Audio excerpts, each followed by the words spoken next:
my Christian faith is at the very heart of who I am. I was also raised in a wonderful family of faith. It was church on Sunday morning and grace before dinner, but my Christian faith became real for me when I made a personal decision for Christ when I was a freshman in college.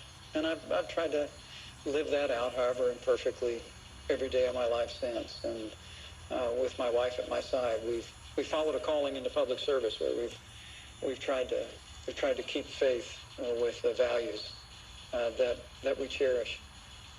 And with regard to when I struggle, I appreciate and I have a great deal of respect for Senator Kaine's sincere faith. I truly do. That's sure. But for me, I would tell you that for me, the sanctity of life proceeds out of the belief that ancient principle that where God says, before you were formed in the womb, I knew you.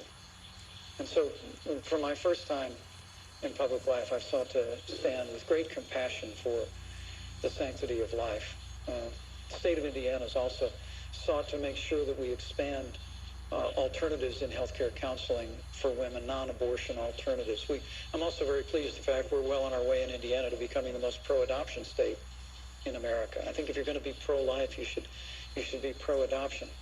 But what I can't understand is with Hillary Clinton and now Senator Kaine at her side is to support a practice like partial birth abortion.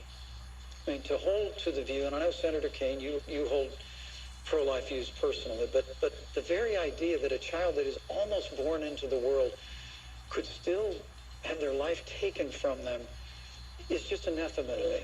And I can't conscience about a party that supports that, or that I know you've historically opposed taxpayer funding of abortion, but Hillary Clinton wants to repeal the long-standing provision in the law where we said we wouldn't use taxpayer dollars to fund abortion. So for me, my faith informs my life. I try and spend a little time on my knees every day, but it all for me begins with cherishing the dignity, the worth, the value of every human life. Elaine, this is a fundamental question.